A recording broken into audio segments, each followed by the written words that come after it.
കാലം കാത്തുവച്ചൊരു ഇരട്ട സെഞ്ചുറി.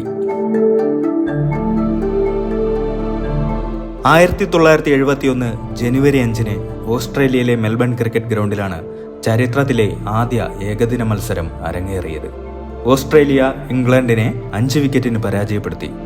ക്രിക്കറ്റിൽ വിപ്ലവകരമായ ഒരു മാറ്റത്തിന് തുടക്കം കുറിച്ചൊരു വൺ ഡേ ഫോർമാറ്റിന്റെ പിറവി അവിടെ നിന്നാണ് തുടങ്ങുന്നത്. 40 ഓവർ മത്സരമായിരുന്നു ആദ്യം സംഘടിപ്പിച്ചിരുന്നത്.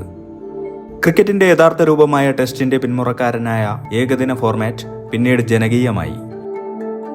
ശേഷം 60 ഓവറുകളായി ഏകദിനത്തെ പരിഷ്കരിച്ചിരുന്നെങ്കിലും പിൽക്കാലത്ത് ICC 50 ഓവറുകളായി ചുരുക്കുകയായിരുന്നു.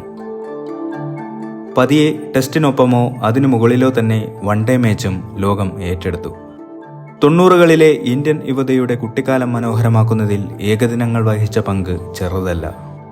പറഞ്ഞു വരുന്നത് ഏകദിനത്തിൽ കാലം കാത്തുവച്ചൊരു പോരാട്ട വീര്യത്തിന്റെ കഥയാണ്. വ്യക്തിഗത നേട്ടങ്ങളെക്കാൾ ഉപരി ടീമിന്റെ നേട്ടങ്ങളെ ഉയർത്തിപ്പിടിക്കുന്ന ക്രിക്കറ്റിൽ അന്നോളം അപ്രാപ്യമെന്ന് തോന്നിയിരുന്ന നേട്ടം ഒരു ഇന്ത്യക്കാരൻ സ്വന്തം പേരിൽ കുറിച്ചിട്ടു. ദൈവം അയാൾക്കായി കാത്തുവച്ചതുപോലൊരു നേട്ടം. 1971 ആരംഭിച്ച ഏകദിന മത്സരങ്ങളിൽ 2010 വരെയുള്ള കണക്കെടുത്താൽ സെഞ്ചുറി നേട്ടങ്ങളുടെ കഥകൾ നമുക്ക് ഒരുപാട് കാണാൻ കഴിയും. 1997 മെയ് 21 ചെന്നൈയിൽ നടന്ന ഏകദിന മത്സരത്തിൽ പാകിസ്ഥാന്റെ സയ്യിദ് അൻവർ ഇന്ത്യക്കെതിരെ നേടിയ 194 റൺസാണ് അതുവരെയുള്ള ഏകദിനങ്ങളിലെ ഏറ്റവും ഉയർന്ന വ്യക്തിഗത സ്കോർ. ഏകദിനത്തിൽ ഒരു ഇരട്ട സെഞ്ചുറിക്കായുള്ള ക്രിക്കറ്റ് ലോകത്തിന്റെ കാത്തിരിപ്പിന് പിന്നെയും വർഷങ്ങൾ വേണ്ടിവന്നു. സച്ചിൻ രമേശ് ടെണ്ടുൽക്കർ എന്ന ഇന്ത്യൻ ഇതിഹാസം 1989 ഡിസംബർ 18 ഇന്ത്യക്കായി ആദ്യ ഏകദിന മത്സരം കളിക്കുന്നത്. പാകിസ്ഥാനെതിരെ കളത്തിലിറങ്ങുമ്പോൾ സച്ചിന്റെ പ്രായം 16 വയസ്സ്.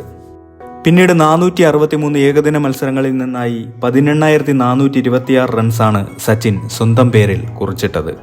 49 ഏകദിന സെഞ്ചുറികളും 51 ടെസ്റ്റ് സെഞ്ചുറികളും സച്ചിൻ ഇന്ത്യക്കായി നേടി. പകരക്കാരില്ലാത്ത പോരാളിയായി സെഞ്ചുറികളിൽ സെഞ്ചുറി തികച്ച് രാജ്യത്തിന്റെ അഭിമാനം മുറുകെ പിടിച്ച് അയാളങ്ങനെ ക്രിക്കറ്റിന്റെ ദൈവമായി വാഴ്ത്തപ്പെട്ടു. 2010 ഫെബ്രുവരി 24 സൗത്ത് ആഫ്രിക്കയ്ക്കെതിരെ ഇന്ത്യയിലെ ഗോളിയോറിൽ നടന്നൊരു ഏകദിന മത്സരത്തിൽ കാലം കാത്തുവച്ച കാവ്യനീതി പോലെ ആ ബൈറ്റിൽ നിന്ന് ആദ്യമായൊരു ഏകദിന ഇരട്ട സെഞ്ചുറി പിറന്നു. ഏറെക്കുറെ പ്രയാസമെന്ന് കരുതപ്പെട്ടിരുന്ന നേട്ടം സച്ചിൻ സ്വന്തം പേരിൽ കുറിക്കുമ്പോൾ ക്രിക്കറ്റ് ലോകം വിശ്വസിക്കാനാവാതെ ധരിച്ചു നിന്നു. ആ നേട്ടത്തിന് സാക്ഷ്യം വഹിച്ച് കമന്ററി ബോക്സിലിരുന്ന് രവി ശാസ്ത്രി ഇങ്ങനെ പറഞ്ഞു: first man ever in the planet to reach 200 and it's superman from India, Sachin Ramesh Tendulkar take a bow master. Saeed അൻവറിന്റെ 194 എന്ന സ്കോർ മറ്റൊരു ബാറ്റർ മറികടന്നത് 13 വർഷങ്ങൾക്ക് ശേഷം. സച്ചിന്റെ ഏകദിന ഇരട്ട സെഞ്ചുറിക്ക് ശേഷം ക്രിക്കറ്റ് ലോകം കണ്ടത് ഇരട്ട സെഞ്ചുറികളുടെ ഒരു ഘോഷയാത്ര തന്നെയായിരുന്നു. എന്നാൽ ആദ്യമായി ആ നേട്ടം എത്തിപ്പിടിക്കാൻ നിയോഗം ക്രിക്കറ്റിന്റെ ദൈവമായി കണക്കാക്കപ്പെട്ടിരുന്ന സച്ചിന് തന്നെയായിരുന്നു.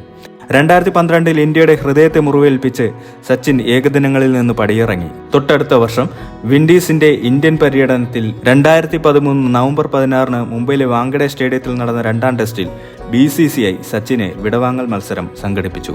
24 വർഷം നീണ്ട ക്രിക്കറ്റ് കരിയറിന് 2013 തിരശ്ശീല വീഴുമ്പോൾ വിടവാങ്ങൽ പ്രസംഗത്തിൽ സച്ചിൻ ഇങ്ങനെ പറഞ്ഞു: my life has been between 22 yards for 24 years and it's hard to believe my wonderful journey is coming to an end. നന്ദി സച്ചിൻ, ഞങ്ങളുടെ രാജ്യത്തെ ലോകത്തിന്റെ നെറുകയിൽ എത്തിച്ചതിന്, ഞങ്ങളുടെ കുട്ടിക്കാലത്തെ മനോഹരമാക്കിയതിന്.